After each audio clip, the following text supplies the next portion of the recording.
এই রাজকুমারী একদিন আবেগের বশে এমন এক কাজ করে ফেলে যার ফলে তার মা রানী থেকে এক ভয়ঙ্কর ভাল্লুকে পরিণত হয়। এমন সব অ্যাডভেঞ্চার করতে থাকে যা দেখলে তুমিও একদম অবাক হয়ে যাবে।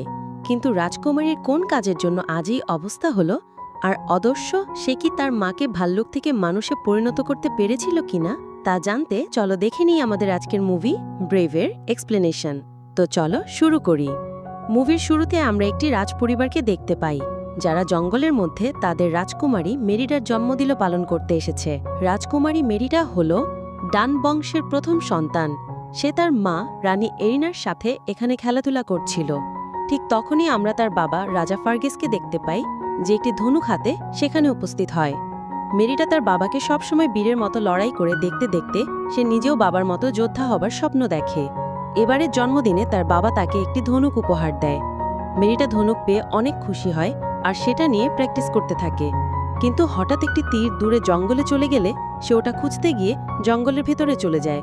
কিন্তু জঙ্গলের ভেতরে গিয়ে মেরিটা একটি ম্যাজিক্যাল ফায়ারফ্লাইকে দেখতে পায়, যাকে বলা হয় উইলো দ্য ওয়েবস। এত কিউট একটা জিনিস দেখে সে তার পিছু নেওয়া শুরু করে, কিন্তু একটু পরে তার মার ডাক পড়লে সে আবারও তাদের কাছে ফিরে আসে। তবে ফিরে এসে সে এই কথা তার মাতে জানালে তার মা জানায় এই ফায়ারফ্লাইজগুলো মানুষের ভাগ্য পরিবর্তন করতে পারে। তারা যখন এসব নিয়ে কথা বলছিল ঠিক তখনই সেখানে এক বিশাল ভাল্লুক এসে তাদেরকে আক্রমণ করে, যার নাম ছিল মডু ফার্গাস। এই ভাল্লুকের সাথে যুদ্ধ করে তার পরিবারকে রক্ষা করে ঠিকই, কিন্তু এই লড়াইয়ে সে তার একটি পা হারায়। এরপর দেখতে দেখতে 10 বছর কেটে যায়, আর এখন মেরিদার 3টি যমজ ভাইও রয়েছে। তারা 3জনই খুবই দুষ্টু আর বদের হাড্ডি। পুরো বাড়িটাকে তারা একদম মাথায় করে রাখে সবসময়।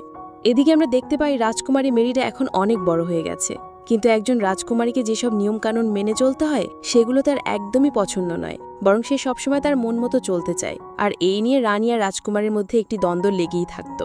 এলিনা তার মেয়েকে সবকিছুই শেখাতে চায় যা একজন রাজকুমারীর থাকা দরকার। তবে এইসব নিয়ম পালন করতে করতে মেরিডা তার মায়ের প্রতি প্রচণ্ড বিরক্ত হয়ে গিয়েছিল। পারতো সে সেদিন মহল থেকে বের হয়ে তার ঘোড়া অ্যাঙ্গাসের সাথে জঙ্গলের ভিতরে ঘুরতে যেত, আর সেখানে সে তার ইচ্ছা মতো সময় কাটায়। সন্ধ্যা হওয়ার আগে সে আবার মহলে ফিরে এসে তার পরিবারের সাথে ডাইনিং টেবিলে যোগ দেয়। এখানে তার মা জানায়, আমি তোমার বিয়ের ব্যাপারে চিন্তাভাবনা করছি, তাই আগামীকাল 3টি রাজ্য থেকে 3জন রাজকুমার আসবে, আর তাদের ট্রেডিশন অনুযায়ী এর মধ্যে একজনকে তোমাকে বিয়ে করতে হবে। এইসব শুনে তো মেয়েটা প্রচণ্ড রেগে যায়, কারণ সে এখনও বিয়ের জন্য মোটেও প্রস্তুত নয়। তাই তার মা যত কিছু বোঝাতে থাকে সে ততই বলে, আমি মরে গেলেও বিয়ে করছি না। কিন্তু রানী যখন সবাইকে কথা দিয়েই ফেলেছে তখন তো এই নিয়ম তাকে মানতেই হবে। তাই পরের দিন 3টা মিত্র দেশের রাজারা তাদের রাজপুত্র নিয়ে আসে ফার্গাসের রাজপরিবারে। এদিকে রানী মেরিডাকে একটি ভীষণ আনকমফোর্টেবল জামা পরায় সেই অনুষ্ঠানে নিয়ে আসার জন্য। এমন টাইট জামা পরে মেরিডার জন্য দুম বন্ধই হয়ে আসছিল, কিন্তু তারপরও সে অপরূণ ড্রেস পরেই সবার সামনে উপস্থিত হয়। এদিকে সেই 3 দেশের রাজা তাদের সব পিকুলিয়ার রাজপুত্রদের মোমে সে সেখানে গ্যাঞ্জাম বাঁধানো শুরু করে দেয়। রানী এলিনা তাদের এই বিশৃঙ্খলটি থামাতে বলে আর জানায় রাজকুমারীকে বিয়ে করতে হলে রাজকুমারদের নিজেদের মধ্যে একটি প্রতিযোগিতা করতে হবে, তবে সেটা কোন খেলা হবে তা কুমারী নিজেই ঠিক করবে। যেহেতু মেরিডা তীর নিক্ষেপ অনেক পছন্দ ছিল, তাই সে সাথে সাথে তীর নিক্ষেপ প্রতিযোগিতার কথা জানিয়ে দেয়। তাই সবাই মিলে সেই খেলার আয়োজন করলে দেখা যায় যেই রাজকুমারীর দেখতে সবচেয়ে হাবা ছিল সেই একদম পারফেক্ট শট নিয়ে প্রতিযোগিতায় ফার্স্ট হয়ে যায়। এটা দেখে মেরিডা পড়ে যায় ভীষণ বিপাকে, তাই বুদ্ধি করে সেও নিজে এই প্রতিযোগিতায় অংশ নেয়। আসলে এখানে যেই রাজকুমার এসেছিল তারা সবাই ছিল ওই রাজ্যের প্রথম সন্তান। এখন মেরিডাও যেহেতু এই রাজ্যের প্রথম সন্তান, তাই সেও সব রুলস ভেঙে প্রতিযোগিতায় অংশ নেয়, আর সেই হাবা কুমার টার্গেট ভেদ করে নিজেই সবার চেয়ে ফার্স্ট হয়ে যায়। ফলে হিসেব অনুযায়ী এই প্রতিযোগিতায় কেউই আর রাজকুমারীর যোগ্য হয়ে উঠতে পারে না। তবে এই কাজে তার মা ভীষণ রেগে যায় আর মেরিডাকে অনেক বকাঝকা করতে থাকে। এক পর্যায়ে সে রেগে গিয়ে মেরিডার ধনুক আগুনে ফেলে দিলে মেরিডা অভিমান করে তার ঘোড়া নিয়ে বাড়ি ছেড়ে জঙ্গলে চলে আসে। একটি প্রাচীন মূর্তির ঘেরাও করা সার্কেলের মধ্যে ফেলে দেয়। এমন ভুতুরে পরিবেশের মধ্যে হঠাৎ মেরিডা সেসব উইপসদেরকে দেখতে পায় যেগুলো সে ছোটবেলায় একবার দেখেছিল। কৌতূহল নিয়ে সে তাদের পিছু নিলে একসময় মেরিডা এক ভুতুরে বাড়ির সামনে এসে পড়ে। ভয়ে ভয়ে সেই বাড়িটির ভেতরে প্রবেশ করেই এক থুতুরে মার্কা জাদুকর বুড়ি বা উইচকে দেখতে পায়। যদিও বুড়ি নিজেকে পিশাচ বলতে একদমই নারাজ। ঘরটি চারপাশে কাঠের দিয়ে তৈরি করা অনেকগুলো মূর্তি আর বুড়ির কার্যকলাপ দেখে মেয়েরা ঠিকই বুঝে ফেলে যে সে আসলে একটা পিশাচের পাল্লায় পড়েছে। বুড়ি বলে, যদি তুমি আমার এখান থেকে কিছু না নাও তাহলে এক্ষুনি বের হয়ে যাও। এটা বলার সাথে সাথে সে অনেকগুলো ছুরি তার দিকে তাক পড়ায়। মেয়েটা যখন ভয়ে বলে ওঠে, আমি তোমার সব জিনিস কিনতে চাই, তখন বুড়ি খুশি হয়ে বলে, খুবই ভালো কথা, কিন্তু এর বিনিময়ে তুমি আমাকে কি দেবে? তখন মেয়েটা তার গলা থেকে একটি মূল্যবান লকেট খুলে দেয় আর বলে, আমার এই সব জিনিসের সাথে সাথে একটি উইশ মানি, ইচ্ছাও পূরণ করে দিতে হবে। এই কথায় বুড়ি রাজি হলে সে বলতে থাকে, অনেক অনেক বছর আগে এক রাজপুত্রের জন্য সে এমন একটা ইচ্ছা পূরণ করেছিল। সেই রাজপুত্র একাই 10 জন বীরের শক্তি চেয়েছিল। এরপর সেই রাজপুত্রের কি হয়েছিল আমি তা জানি না। এই সব বলে উইশ তার ইচ্ছা পূরণের মেডিসিন বানানো শুরু করে। আসলে মেরিটার উইশটা ছিল যে তার মায়ের মাথা থেকে যেন এই বিয়ের ভূত নেমে যায়, যাতে করে বিয়েটা ক্যান্সেল হয় আর সে মুক্তভাবে বসবাস করতে পারে। যাই হোক, এরপর সেই বুড়ি তাকে একটি সুন্দর কেক বানিয়ে বলে, এই যে তোমার মাকে খাওয়ালে তুমি যা চাবা তাই পাবা। কেকটা পেয়ে সে খুব খুশি হয়ে মেয়েরা যখন চলে যেতে চায় তখন বুড়িটা বিড়বিড় করতে থাকে। আসলে বুড়িরা এই কেক খাওয়ার পর যেই মন্ত্র স্পেল বলতে হবে সেটা ভুলে গিয়েছিল। তবে মেরিটা পিছনে ফিরে তা জানতে চাইলে দেখতে পায় পুরো বাড়িসহ সবকিছুই একদম হাওয়ার সাথে মিশে গেছে। এরপর মেরিডা সেই কেক নিয়ে তার মাকে ভুলিয়ে ফালিয়ে খাওয়ানোর চেষ্টা করতে থাকে। সে বলে, প্লিজ মা, একবার ট্রাই করে দেখোই না, আমি নিজে হাতে তোমার জন্য বানিয়েছি। এসব শুনে তার মা বেশ আশ্বস্ত হলে এলিনা কেকের একটি ছোট্ট বাইট নেয়। এদিকে মেরিডা সেই কেকের জাদু দেখার জন্য অধীর হয়ে তার মাকে বারবার জিজ্ঞেস করতে থাকে যে তোমার কি বিয়ে নিয়ে কোনো মন পরিবর্তন হয়েছে? জবাবে তার মা জানায়, মন পরিবর্তন তো দূরে থাক, আমার শরীর খারাপ হওয়া শুরু হয়েছে। এই বলে সে তার মেয়ের কাঁধে ভর করে নিজের রুমে যেতে থাকে। মেয়েরে তোকে বিছানায় শুইয়ে দিয়ে একটু বিশ্রাম নিতে বলে, যাতে সে যখন উঠবে তখন তারা নতুন করে চিন্তা করতে পারে। কিছুক্ষণের মধ্যে এরিনা অনেক অসুস্থ হয়ে এক ভারসাম্য হারিয়ে বিছানার নিচে পড়ে যায়, আর সে একটি চাদর পেঁচিয়ে অনেক জোরে আর্তনাদ করতে থাকে। এর কিছুক্ষণ পর আস্তে আস্তে বিশাল এক আকারের রূপ নেয়, আর নিচ থেকে বের হয়ে আসে এক বিশাল আকারে ভাল্লুক। মেরিটা এই দেখে ভয় পিছিয়ে জিপে থাকে আর চিৎকার করে বলে, ভাল্লুক ভাল্লুক। ভাল্লুকটিও মেরিডা চিৎকারের সাথে সাথে পিছন ফিরে তার ছায়া দেখতে পায় আর নিজেও মেরিডার পাশে গিয়ে আশ্রয় নেয়। এরপর ভাল্লুকটি ড্রয়ার থেকে একটি আয়না বের করে নিজের চেহারা দেখে, আর দেখেই সে প্রচণ্ড চিৎকার করে ওঠে। আসলেই ভাল্লুকটি ছিল তার মা রানী এরিনা। সেই অভিশপ্ত কেকটি খাওয়ার ফলে তার আজ এমন পরিবর্তন হয়ে গেছে। সে চেয়েছিল তার মায়ের মন পরিবর্তন হোক, কিন্তু এইটা যে তার পুরো বডি পরিবর্তন করে ফেলবে তা সে কল্পনাতেও ভাবেনি। এরিনা এই ধরনের কাণ্ডে তীব্র রাগে গর্জন করতে থাকে, আর তখনই নিচে তার বাবা ফার্গাস এই ভাল্লুকের শব্দ শুনে বুঝতে পারে যে তাদের কোনো বিল্ডিংয়ে হয়তো কোনো ভাল্লুক এসেছে। তাই সে তার তরোয়াল নিয়ে ভাল্লুক মারতে সকল সঙ্গী সাথীদের নিয়ে কুফরের দিকে ওঠা শুরু করে। মেরিয়া ও তার ভাল্লুক মা সেখান থেকে লুকিয়ে লুকিয়ে পালাতে থাকে, কিন্তু তখনই তাদের মেয়ে সেখানে চলে আসে, আর এত বড় ভাল্লুক দেখে সে ভয়ে চিৎকার করে সবাইকে জড়ো করা শুরু করে। এদিকে রাজা ছিল ভাল্লুক মারার ওস্তাদ, তাই সে দ্রুত যায় ভাল্লুক থেকে মেরে ফেলার জন্য।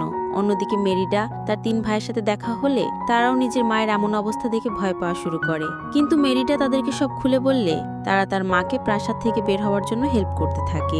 এরপর তার ভাইদের সাহায্যে যে করে হোক মেরিডা তার মাকে নিয়ে প্রাসাদের বাইরে বের হতে সক্ষম হয়, কিন্তু সেই পিচ্চিগুলো টেবিলের উপরে রাখা ওই অভিশপ্ত কেকটি দেখে ফেলে, আর তারা সেটা চেটেপুটে খেয়ে নেয়। এরপর তাদের সাথে কি হবে সেটা তো বুঝতেই পারছো। এদিকে আমরা দেখতে পাই মেরিডা তার মাকে নিয়ে জঙ্গলের ভিতরে ঠিক আগের মূর্তি ঘেরাও দেওয়ার জায়গাটিতে চলে আসে, আর ম্যাজিক্যাল ফ্লাইফায়ারগুলো খুঁজতে থাকে, কিন্তু কোথাও কিচ্ছু নেই। এ যেন অন্ধকারে চাদরে ঢেকে রেখেছে সবকিছু।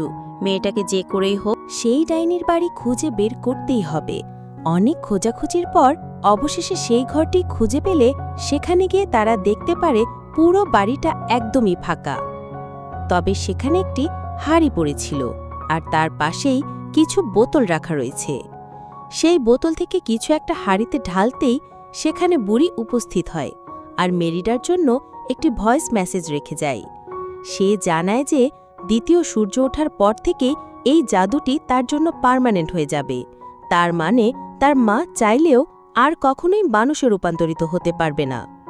এছাড়াও সে একটি মন্ত্র মেরিনাকে শিখিয়ে দেয়, যার অর্থ এমন দাঁড়ায়, ভাগ্য পরিবর্তন করতে চাইলে তুমি তোমার আপন মানুষের সাথে বন্ডিং কখনোই ছেড়ে যেও না। এই বলে আরও একটি আলোর ঝলকানি দিয়ে সেখান থেকে আগের মতোই সবকিছু উধাও হয়ে যায়। শুধু একা হয়ে যায় মেরিডা আর তার মা এরিনা। মেরিডা বুঝতে পারে সে এক ভয়ঙ্কর ভুল করে ফেলেছে, আর তাকে যেভাবেই হোক তার মাকে ঠিক করতে হবে। সেদিন রাতে বৃষ্টি নামায় তারা জঙ্গলের মধ্যে একটি গুহাতে আশ্রয় নেয়। পরের দিন সকালে মেরিডা ও তার মায়ের অনেক ক্ষুধা লাগে, কিন্তু এরিনা এই জঙ্গল সম্পর্কে কিছুই জানত না। তাই সে একদম রাজকীয় স্টাইলে কিছু বেরি ফল নিয়ে খেতে থাকে। আর তখন মেয়েটা তাকে জানায় এই ফলগুলো খুবই বিষাক্ত, তাই এগুলো না খেয়ে বরং নদী থেকে তাদের মাছ ধরা প্রয়োজন, আর যত দ্রুত সম্ভব তাদের এই অবস্থা থেকে বের হয়ে আসতে হবে। তখন মেয়েটা নদী থেকে মাছ ধরে আর তার ভাল্লুক মাকে খেতে দেয়। মাছ তার মায়ের খুবই পছন্দ হয়, কিন্তু এক ভাল্লুকের জন্য তো অনেক মাছের প্রয়োজন। তাই মেয়ে তার মাকে বলে, এভাবে মানুষের মতো মাছ না খেয়ে তুমি ভাল্লুকের মতো পানিতে গিয়ে মাছ ধরে খাও। আসলে এরিনার বডি ভাল্লুকের মতো হয়েছে ঠিকই, কিন্তু তার মনটা এখনো মানুষের মতোই। তাই সে প্রথম সেটা পেরে ওঠে না, কিন্তু মেরিডার সাহায্যে সে মাছ ধরা শিখে যায় আর পেট পুড়ে তা খেয়ে নেয়। এরপর সেখান থেকে উঠে হঠাৎ সে কিছু না বলে জঙ্গলের মধ্যে হাঁটা শুরু করে। মেরিডা পিছন থেকে তার মাকে ডাক দিলে সে উল্টো মেরিডার উপরেই অ্যাটাক করে বসে। এমন কাণ্ডে মেরিডা বুঝতে পারে যে তার মায়ের স্বভাব আস্তে আস্তে আসল ভাল্লুকের মতো হয়ে যাচ্ছে, আর এভাবে আজ রাত পার হলে সে চিরতরে এক ভাল্লুকের রূপ নিবে। তাই আজ রাতের মধ্যেই তাদের এই অভিশাপ থেকে যে করেই হোক মুক্ত হতে হবে। এরপর একটু সামনের দিকে আগাতেই মেরিডা আবার সেই ম্যাজিক আর ফায়ারফ্লাইগুলো দেখতে পায়। এবার তারা দুজন সেই আলোকে অনুসরণ করতে করতে এক ধ্বংসস্তূপের কাছে চলে আসে। ঠিক তখনই মেরিডা পা পিছলে হঠাৎ একটি গর্তে পড়ে যায়। সেখানে সে একটি সিংহাসন দেখতে পায় আর বুঝতে পারে এটা হলো সেই রাজ্য যার রাজপুত্র অনেক শক্তির আশায় ওই ডাইনি বুড়ির কাছে গিয়েছিল। আসলে এই রাজ্যে মোট 4 জন রাজপুত্র ছিল। তাদের মধ্যে একজন অনেক শক্তিশালী হতে চেয়েছিল, তাই সে সবার সাথে সম্পর্ক ত্যাগ করে এই রাজ্য ছেড়ে চলে যায়। ফলে কিছুদিনের মধ্যেই রাজ্যটি একদম ভেঙে পড়ে। সেই সাথে সাথে সে বড় হওয়ার আশায় ওই বুড়ির কাছে গেলে ঠিক মেরিডার মায়ের মতন উল্টো এক ভাল্লুকে পরিণত হয়, যে ভাল্লুকটির নাম ছিল মডু। এটা সেই ভাল্লুক যেটা মেরিডাকে ছোটবেলায় অ্যাট্যাক করতে চেয়েছিল। মেরিডারও এসব কথা বুঝতে আর একটু দেরি হয় না, তবে হুট করেই এক বড় ভাল্লুক এসে তার উপরে আক্রমণ করে বসে। আসলে সেই ভাল্লুকটি ছিল ওই রাজপুত্র মডু। মেরিডা অনেক চেষ্টা করে সেখান থেকে বের হতে, আর মাইরিনা তাকে অনেক কষ্টে সেখান থেকে বের করে এক দৌড় দিয়ে আবারও তারা জঙ্গলের মধ্যে চলে যায়। তারা আবারও সেই সার্কেলের মধ্যে এসে পড়ে, আর এবার মেরিডা বুড়ির বলা কথাগুলোর মর্ম বুঝতে পারে। বুড়িটা বলেছিল ভাগ্য পরিবর্তন করতে হলে তোমাদেরকে সম্পর্ক জোড়া দিতে হবে। তার মানে সেদিন মেরিডা তার মায়ের উপরে রাগ করে তার মায়ের বোনা একটি চাদর ছিঁড়ে ফেলেছিল, অর্থাৎ সে রেগে তাদের সম্পর্ক ছিন্ন করতে চেয়েছিল। এখন যদি সে ওই চাদরটিকে আবার জোড়া লাগায়, তাহলে তার মা এই অভিশাপ থেকে নিশ্চয়ই মুক্তি পাবে।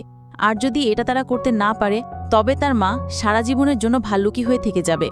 তাই এখন তাদের কাজ হবে যে করেই হোক তাদের মহলে প্রবেশ করতে হবে আর ওই চাদরটি সেলাই করতে হবে। তাই তারা লুকিয়ে একটি গোপন পথ দিয়ে মহলে প্রবেশ করে, কিন্তু ভেতরে ঢুকে তারা দেখতে পায় তার বাবা বাকি 3 রাজ্যের সাথে একরকম যুদ্ধ চালাচ্ছে। কারণ মেয়ে বিয়ের কথা দিয়ে কেন বিয়ে দিচ্ছে না, এটাই হলো গ্যাঞ্জামের মেইন কারণ। এখন তার মাকে উপরে পাঠাতে হলে মেরিডার প্রয়োজন সবাইকে ডিস্ট্র্যাক্ট করা। এর জন্য সে হুট করেই সেখানে উপস্থিত হয় আর এক হৃদয়স্পর্শী করা ভাষণ দিতে থাকে। সবাইকে সে জানায় কে কার জীবনসঙ্গী হতে চায় এই অধিকার নিজেদের থাকা উচিত। সেই সাথে সে জানায়, আপনারা সবাই আমার বাবাকে অনেক হেল্প করেছেন, তার বিপদে আপনারা সবসময় এসেছেন, এর জন্য আমি আপনাদের উপর অনেক কৃতজ্ঞ। মেরিডার এমন ভাষণ শুনে সব রাজারা আবারও এক হয়ে হৈহুল করতে থাকে। সবাইকে অন্য রুমের ডিনারের জন্য পাঠিয়ে দিয়ে সে তার মাকে নিয়ে তার রুমে চলে আসে। কিন্তু রুমে আসলেও সে ড্রয়ারে কোনোই সুই শুধু খুঁজে পাচ্ছিল না সেলাই করার জন্য। কিন্তু ঠিক সেই মুহূর্তে সেখানে ফার্গাসন এরিনাকে খুঁজতে খুঁজতে চলে আসে, আর এত বড় বিকট ভাল্লুক দেখে সে তার মায়ের উপরে অ্যাটাক করে বসে। তখন এরিনা অল্প কিছুক্ষণের জন্য সব ভুলে গিয়ে আসল ভাল্লুকের মতন মেয়েটাকে আঘাত করে বসে।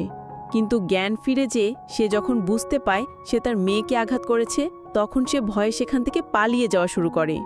মেরিডা তার বাবাকে বুঝাতে থাকে যে এটা আসলে তার মা আর তাদের হাতে সময় খুবই কম, কিন্তু তার বাবা তার কোনো কথা না শুনে তাকে রুমে বন্দি করে চাবিটা সেই মেয়েটার হাতে তুলে দিয়ে সবাইকে নিয়ে আবারও জঙ্গলে চলে যায় ভাল্লুকটিকে শেষ করার জন্য।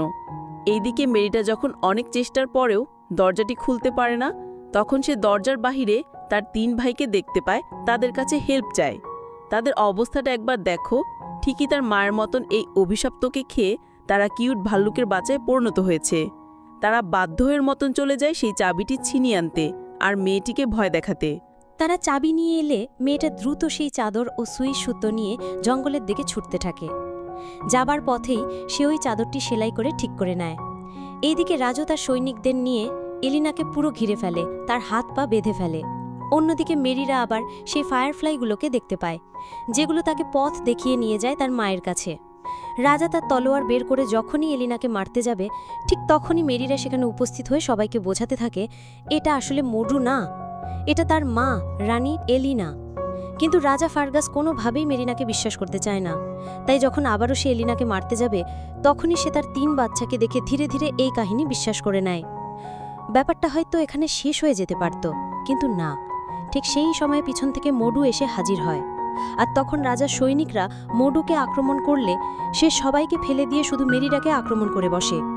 মডু মেরিরাকে প্রায় মেরেই ফেলছিল, তবে এরিনা তার সমস্ত শক্তি দিয়ে দড়িগুলোকে টেনে ছিঁড়ে মডুর উপরে আক্রমণ করে বসে। তার প্রিয় মেয়েকে বাঁচাতে সে প্রচণ্ড মারামারি শুরু করে দেয়। মডু এরিনার সাথে প্রায় জিতেই যাচ্ছিল, কিন্তু তখনই এরিনা মডুকে ধাক্কাতে ধাক্কাতে একটা বড় খাঁচে ফেলে দেয়। নিয়ে গেলে এক বড় পাথর পড়ে মডু সেখানেই মারা যায়। তখনই সেখান থেকে নীরবে রাজকুমারের আত্মা বেরিয়ে আসে আর মেরিডার প্রতি কৃতজ্ঞ ভরা দৃষ্টি নিয়ে তাকায়, কারণ মেরিডার জন্যই আজ সেই অভিশাপ থেকে মুক্তি পেয়েছে। ওদিকে রাত শেষে পূর্ব দিগন্তের জোড়া আকাশে আস্তে আস্তে সূর্যের লাল আভা ছড়াতে শুরু করে। মেরিডা আর দেরি না করে তার মায়ের গায়ের উপর সেই ছবির চাদরটা দিয়ে আবৃত করে দেয়, কিন্তু তার মাকে মানুষের রূপে পরিবর্তন হতে না দেখে সে কান্নায় ভেঙে পড়ে আর বলতে থাকে, আজ আমার এই ধুলের জন্য তোমার এই অবস্থা হলো, আমাকে ক্ষমা করে দিও মা, আমি তোমাকে অনেক অনেক ভালোবাসি। এমন কান্না দেখে সেখানকার সবাই অনেক ইমোশনাল হয়ে পড়ে। কিন্তু সূর্যের প্রথম কিরণ যখন সেই ছবিটি অতিক্রম করে, তখনই তার মা ভাল্লুক থেকে মানুষরূপে আবারও ফিরে আসে। এই দৃশ্য দেখে সবাই আনন্দে ফেটে পড়ে, আর মেরিডা সেই পিচাস বুড়ির কথার আসল অর্থ বুঝতে পারে। তাদের মা ও মেয়ের মধ্যে যেই দ্বন্দ্ব ছিল তা দূরে ঠেলে একে অপরের প্রতি ভালোবাসার মাধ্যমে এই অভিশাপ থেকে তারা মুক্তি পেল। এছাড়াও তার 3 ভাইও ইতিমধ্যে মানুষরূপে ফিরে আসলে সবাই আনন্দ করতে করতে তাদের রাজ্য ব্যাক করে। এদিকে 3 দেশের রাজারাও মনে তাদের রাজ্যে ফিরে যায়। মুভির শেষে আমরা দেখতে পারি মেরিরা ও তার মা এলিনার মধ্যে এখন আর কোনো দ্বন্দ্ব নেই, আর তারা দুজনে একসাথে ঘোড়ায় চড়ে জঙ্গলে ঘুরতে বের হয়। আর এরই মধ্যে দিয়ে আমাদের এই সুন্দর মুভিটি এখানেই শেষ হয়। মুভিটিতে আমরা বুঝতে পারি যে ভুল যে কারোরই হতে পারে, তবে নিজেদের মধ্যে বোঝাপড়ার ভালোবাসাটাই দিন শেষে ম্যাটার করে। মুভিটা কেমন লাগলো তা আমাদেরকে অবশ্যই কমেন্টের মাধ্যমে জানিও। আর যারা নতুন আছো তারা অবশ্যই চ্যানেলটি সাবস্ক্রাইব করে দিও। তো সবাই ভালো থাকো, সুস্থ থাকো।